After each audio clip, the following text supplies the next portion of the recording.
Everyone, good morning. This is नई Shri and आज के इस वीडियो में हम कवर करने वाले हैं 29 जुलाई का करंट अफेयर्स। आइए शुरुआत करते हैं आज के करंट अफेयर्स की। पहला क्वेश्चन है आपसे, प्रख्यात असमिया लेखक और साहित्य अकादमी पुरस्कार विजेता जिनका जुलाई 2022 में निधन हो गया है, उनका आपको नाम बताना है। जब भी निधन वाला क्वेश्चन आता है तो वहाँ पर सिर्फ आपको ये देखना है कि अगर वो फेमस रहे हैं या फिर उनको कोई पुरस्कार दिया गया है तो ही आपको याद रखना है, अदरवाइज़ आपको याद नहीं रखना है, क्योंकि इतना याद रख पाना संभव नहीं होता है। तो इनका तो इम्पोर्टेंट है क्योंकि ये आपके एक लेखक भी रहे हैं और इनको साहित्य अकादमी पुरस्कार से भी सम्मानित किया गया। तो याद रखिएगा कि आपके जो असमिया लेखक थे अतुलानंद गोस्वामी जी, ये आपके एक साहित्य अकादमी पुरस्कार विजेता भी रहे और इनका हाल ही में निधन हो गया है। तो इनको किस उपन्यास के लिए साहित्य अकादमी पुरस्कार से सम्मानित किया गया था? तो इनके उपन्यास को आप लोग याद रखिएगा, सेनेह जोरियो गांधी। क्या नाम है? सेनेह जोरियो गांधी। ठीक है, याद रखिएगा इनको आप लोग। तो इनको इस उपन्यास के लिए 2006 में, कब? 2006 में साहित्य अकादमी पुरस्कार से सम्मानित किया गया था, याद रखिएगा। अपार्ट फ्रॉम दिस, मैंने आपको कुछ दिन पहले सिंधुताई सपकाल के बारे में बताया था, जो कि एक सामाजिक कार्यकर्ता और पद्म श्री पुरस्कार विजेता रही थी। इनका निधन हो गया है। राहुल बजाज, लिख लीजिए आप लोग ये चीज़ें। राहुल बजाज जो बजाज ऑटो पे के चेयरमैन थे, इनका भी निधन हो गया है। ठीक है, और इसके अलावा मैंने आप लोगों को कुछ दिन पहले मिलेना साल्वेनी के बारे में बताया था, जो कि एक प्रख्यात कथकली नृत्यांगना रही हैं। इनका भी निधन हो गया है। बहुत ज़्यादा इंपॉर्टेंट है ये तो आपकी।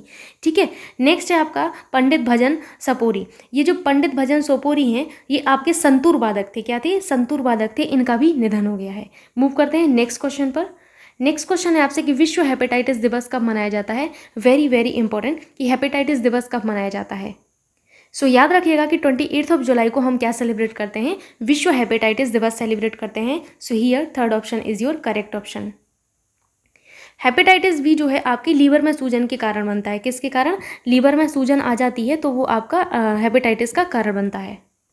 एंड आगे चल के अगर ध्यान ना दिया जाए तो इससे गंभीर बीमारी हो सकती है एंड आपका लीवर कैंसर भी हो सकता है। ठीक है, हेपेटाइटिस वायरस जो है, इसके 5 प्राथमिक स्ट्रेन हैं। कौन कौन से हैं 5 प्राथमिक स्ट्रेन है? ए, बी, सी, डी और ई। ठीक है, तो ये आप लोगों को याद रखना है कि आपके हेपेटाइटिस बी के जो है 5 स्ट्रेन हैं। कौन से 5 स्ट्रेन हैं वो आप लोगों को मैंने लिख दिए हैं। याद रखिएगा, एग्जाम में आपसे नंबर पूछा जा सकता है कि हेपेटाइटिस वायरस जो है आपका, इसकी कितने जो है स्ट्रेन है। तो हेपेटाइटिस वायरस के 5 स्ट्रेन है। ठीक है, अपार्ट फ्रॉम दिस आपको कुछ चीज़ें और याद रखना है कि पहला हेपेटाइटिस दिवस, पहला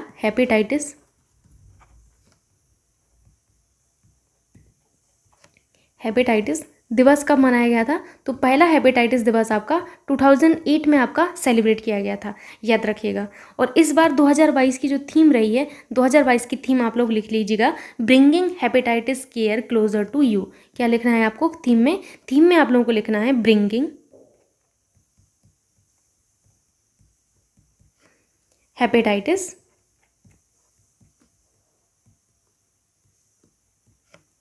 केयर क्लोजर टू यू।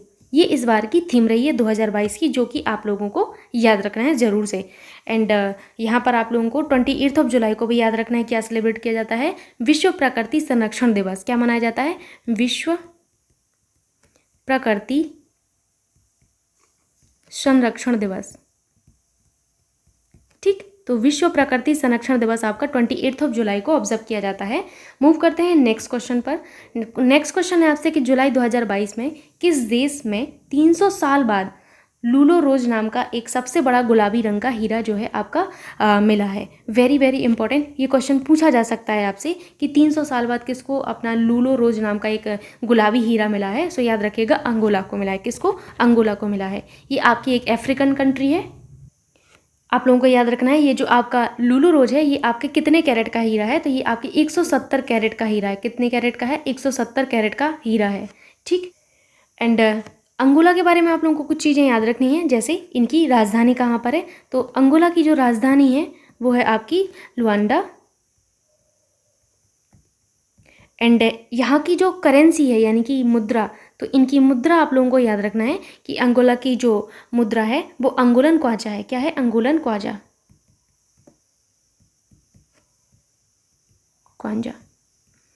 ठीक है।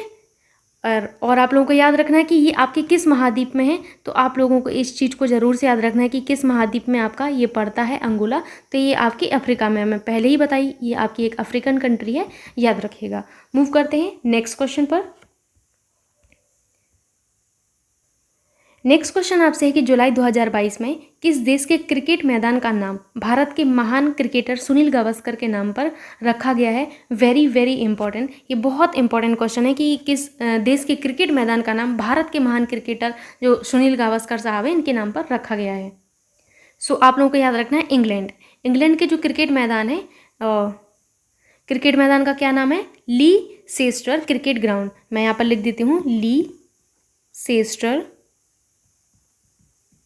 Cricket ground. इस ग्राउंड का नाम अब आपके भारत के जो भारतीय क्रिकेटर हैं सुनील गावस्कर, इनके नाम पर रखा गया है। इसके अलावा आप लोगों को एक चीज़ याद रखना है कि आपके जो सुनील गावस्कर साहब हैं, इनके नाम पर अमेरिका के केंटकी इलाके में पहले से एक मैदान है। क्या है? पहले से एक मैदान है। कहाँ पर? अमेरिका में। अमेरिका में। तो यहाँ पर आप समझ सकते हैं कि पहले भी इनका नाम जो है भारत के बाहर कहीं और लिया गया है, मतलब एक मैदान का नाम रखा गया वो भी, ठीक है। तो अमेरिका की केंटकी मैदान, केंटकी, आप लोग केंटकी इलाका याद रखिएगा कि केंटकी इलाके में गावस्कर के नाम पर पहले से ही एक मैदान है। ठीक, इंपॉर्टेंट है ये वाला क्वेश्चन, बहुत ज़्यादा इंपॉर्टेंट है, इवन याद रखिएगा। ठीक, सो मूव करते हैं नेक्स्ट क्वेश्चन पर। नेक्स्ट क्वेश्चन आपसे है कि अंतर्राष्ट्रीय क्रिकेट परिषद ने जुलाई 2022 में 3 नए देशों को एसोसिएट सदस्यता का दर्जा दिया है। कौन सा इसमें शामिल नहीं है? Again very very important question कि अंतर्राष्ट्रीय क्रिकेट परिषद जो है यानी कि आईसीसी ने जुलाई 2022 में 3 जो नए देश हैं इनको एसोसिएट सदस्यता का दर्जा दिया है। अब आपको बताना है कि इन 3 में से आपका कौन सा शामिल नहीं है। तो याद रखिएगा कि इनमें देखिए आपका कंबोडिया तो शामिल है, ठीक है, उज्बेकिस्तान आपका शामिल है, एंड कोटिडी आइवर शामिल है, लेकिन आपका ये पाकिस्तान जो है ना ये शामिल नहीं है। सो 4th ऑप्शन आपका करेक्ट ऑप्शन होगा यहाँ पर। अब आपको ये याद रखना है कि ये जो नए देश जुड़ गए हैं तो अब आपके आईसीसी के सदस्यों की कुल संख्या कितनी हो गई है? कितनी हो गई है? 108 हो गई है, ठीक है। याद रखिएगा, मैं यहाँ पर लिख देती हूँ, इन नए देशों के जुड़ने के बाद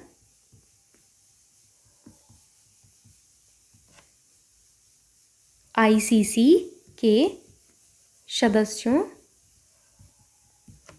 की कुल संख्या कितनी हो गई है? आईसीसी के कुल सदस्यों की संख्या है आपकी 108। वेरी वेरी इंपॉर्टेंट, याद रखिएगा 108। अगर आपसे ये नहीं पूछा जाएगा कि 3 नए देश कौन से जुड़े हैं तो ये पूछ लिया जाएगा कि अब वर्तमान में जो नए देश हैं इनके जुड़ने के बाद आईसीसी में कुल सदस्यों की संख्या कितनी हो गई है, ठीक है। मूव करते हैं नेक्स्ट क्वेश्चन पर, जो कि है आपसे कि नोबेल शांति पुरस्कार विजेता जिनका 25 जुलाई 2022 को निधन हो गया है उनका नाम आपको बताना है। अब देखिए, ये तो आपके नोबेल शांति पुरस्कार विजेता रहे हैं तो इनका तो आपको याद रखना है कि डेविड ट्रिम्बल जो हैं आपके, इनका हाल ही में निधन हो गया है, जो कि आपके नोबेल पुरस्कार विजेता रहे हैं, ठीक है। इन्होंने कब नोबेल शांति पुरस्कार जीता था? तो याद रखिएगा 1998 में जीता था, ठीक है। ये जो पुरस्कार है आपका नोबेल पुरस्कार, ये पहली बार 1901 में प्रदान किया गया था। कब प्रदान किया गया था? तो पहली बार 1901 में प्रदान किया गया था, याद रखिएगा आप लोग, पहली बार,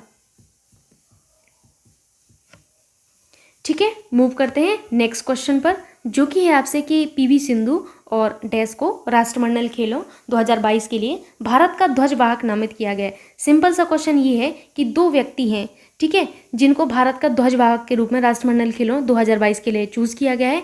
इनमें से एक तो आपकी पीवी सिंधु है, दूसरा आप लोगों को बताना है कि दूसरा कौन है, ठीक है। सो आप लोगों को याद रखना है मनप्रीत सिंह, ठीक है। मनप्रीत सिंह जी को जो है और पीवी सिंधु जी को राष्ट्रमंडल खेलों 2022 के लिए भारत का ध्वजारोहक नामित किया गया है। ये भी आपका एक इंपॉर्टेंट सा क्वेश्चन है, ठीक है। ये मनप्रीत सिंह जी हैं कौन? तो भारतीय पुरुष हॉकी टीम के कप्तान मनप्रीत सिंह कौन है? भारतीय पुरुष हॉकी टीम के कप्तान। ठीक है, याद रखिएगा, ये आपके भारतीय पुरुष हॉकी टीम जो है उनके कप्तान हैं। और आपकी शटलर पीवी सिंधु जी, कौन? Shuttler PV Sindhu. इन दोनों को ही जो है राष्ट्रमंडल खेलों में ध्वजवाहक के रूप में चुना गया है। याद रखिएगा, ये जो राष्ट्रमंडल खेल हैं, इन राष्ट्रमंडल खेलों का आयोजन कहाँ पर होने जा रहा है? सो राष्ट्रमंडल खेलों का आयोजन मैं यहाँ पर लिख देती हूँ, याद रखिएगा। इनका आयोजन जो होने जा रहा है वो आपका 29 जुलाई से होगा 2022 से इंग्लैंड के बर्मिंघम में होगा। ठीक है, कहाँ पर? इंग्लैंड के बर्मिंघम के अलेक्जेंडर स्टेडियम में। कहाँ पर? इंग्लैंड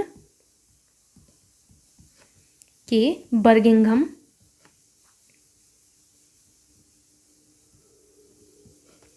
के अलेक्जेंडर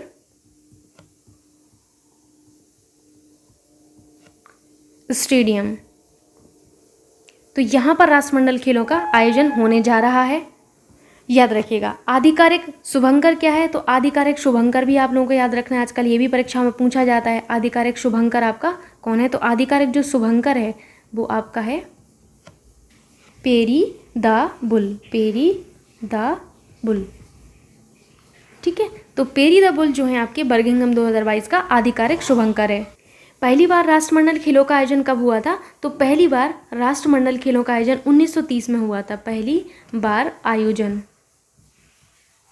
तो ये जो है आपका 1930 में हुआ था। ठीक है, अब हम यहाँ पर आज बात करने वाले हैं गेम्स से रिलेटेड, जिसमें आप लोगों को कुछ चीज़ें याद रखना है, जैसे कुछ खिताब वगैरह याद रखना है। सबसे पहला बात करते हैं एटीपी खिताब के बारे में, सॉरी एटीपी कप के बारे में। एटीपी कप, ये जो एटीपी कप है इसमें आपको याद रखना है कि आपका विजेता कौन रहा है। विजेता, तो विजेता आपके रहे हैं कनाडा। ठीक है, दूसरा आप लोगों को याद रखना है Davis cup tennis. Davis cup tennis, इसमें आप लोगों को याद रखना है कि डेविस कप टेनिस में आपका विजेता कौन रहा है। सो विजेता आप लोगों का रहा है इस बार का रसिया। ठीक है, रूस। और उपविजेता कौन रहा है? तो उपविजेता में आपका आता है क्रोएशिया। ठीक है, उपविजेता क्रोएशिया।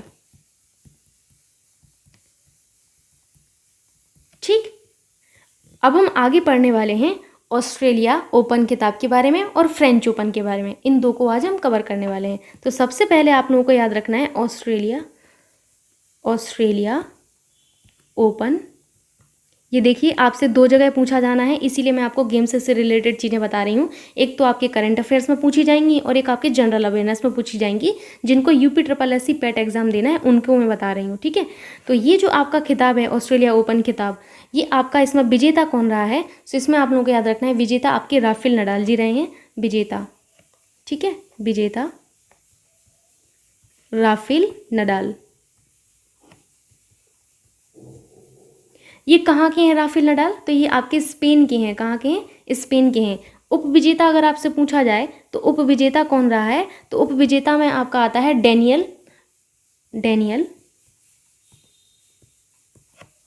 मेदवेदेव। ठीक है, डेनियल मेदवेदेव जो हैं कहाँ के हैं? तो ये आपके रूस के हैं। याद रखिएगा, ऑस्ट्रेलिया ओपन खिताब आपके विजेता कौन है? तो ये हैं आपके राफेल नडाल। ठीक, अब हम बात करने वाले हैं आगे फ्रेंच ओपन के बारे में। फ्रेंच ओपन, तो फ्रेंच ओपन जो है आपका सबसे पहले आप लोगों को याद रखना है, इसमें पुरुष एकल में आपका जो है खिताब है किसको मिला है? सो पुरुष एकल में आप लोगों को याद रखना है पुरुष एकल में आप लोगों को याद रखना है राफेल नडाल जी को। किसको? राफेल नडाल जी को ही याद रखना है। फिर से राफेल नडाल कहाँ के हैं? अभी मैं आपको बता चुकी हूँ, स्पेन के हैं। उपविजेता में कौन रहा है? सो उपविजेता में आप लोगों को याद रखना है कि उपविजेता में आपका रहा है कैस्पर रूड रहे हैं। कौन रहे हैं? कैस्पर रूड रहे हैं। कैस्पर रूड कहाँ के हैं? सो जो कैस्पर रूड हैं ये आपके नॉर्वे के हैं। ठीक है, जो कि उपविजेता रहे हैं फ्रेंच ओपन में। याद रखिएगा इतनी चीज़ें।